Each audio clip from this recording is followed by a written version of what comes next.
फुले सावित्रीबाई फुलेंनी पहिली मुलींची शाळा महाराष्ट्रात या विशेष शाळेमध्ये आजच्या तारखेला कोणीही तळमळीने मुलांसाठी काम करत नाहीये।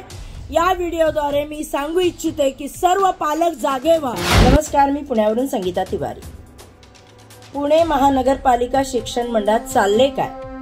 विद्यार्थ्यांचे हाल बघवत नाही अशीच अवस्था झाली आहे शिक्षण मंडळाची आणि आमच्या महापालिकेच्या शाळांची। पण कोणालाही वेळ नाही लक्ष द्यायला।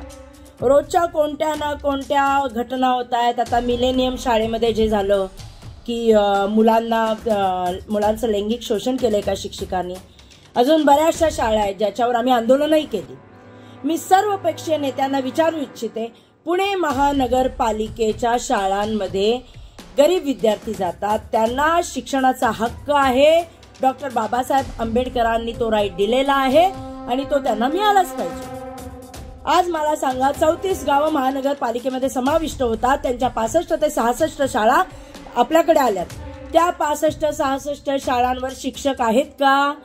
अहो, यांच्याकडे अर्ध्या शाळांवर तर मुख्याध्यापकच नाहीयेत।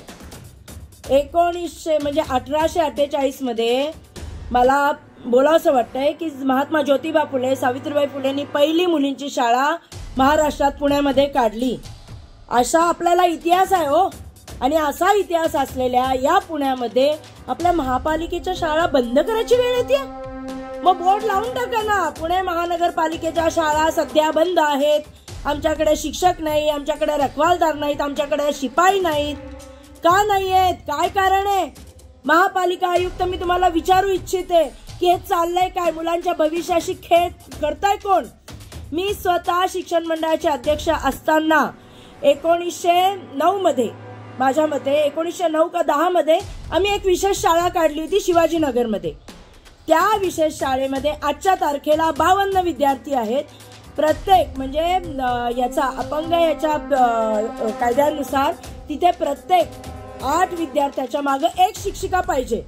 असं असताना तिथं 52 विद्यार्थ्यांमध्ये म्हणजे अर्धी मुलं अर्धी मुली असताना एकच शिक्षिका आहे आणि दुसरी जी शिक्षिका आहे ती अशीच मिळा 2 शिक्षिका फक्त विशेष शाळेला।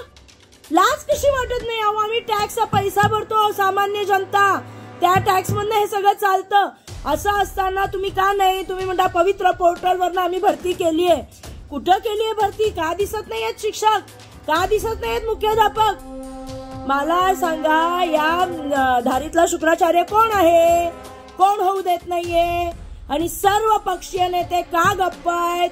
जे नगरसेवक 100-150 नगरसेवक महापालिकेमध्ये फार ऍक्टिव्हपणे काम करत होते, त्यांना आपल्या भागातल्या शाळा दिसत नाहीयेत की त्या शाळांचे हाल काय चाललेत?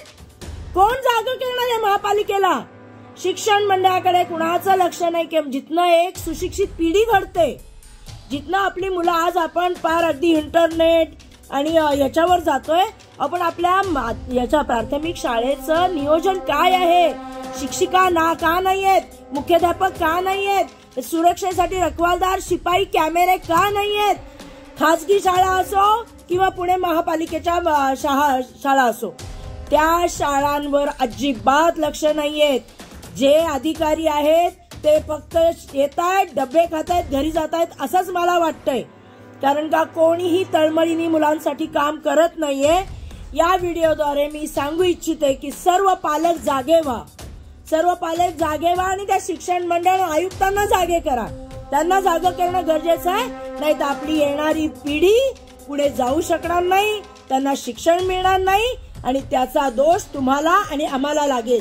नगरसेवक, नेते, तुम्हाला जर लोकांची मतं पाहिजेत तर पहिल्या स्वतःच्या भागातल्या शाळा सुधरवा, म्हणजे पुढच्या पिढीला शिक्षण मिळेल आणि ती पिढी तुमच्याबरोबर उभी राहील। तेव्हा पुणे महानगरपालिका शिक्षण मंडळ बंद व्हायच्या आधी त्यांना जागं करा, हीच या व्हिडिओच्या माध्यमातून मी विनंती करते। जय ज्योतिबा, जय सावित्री। पढ़ते रहिए fight against criminal daily newspaper.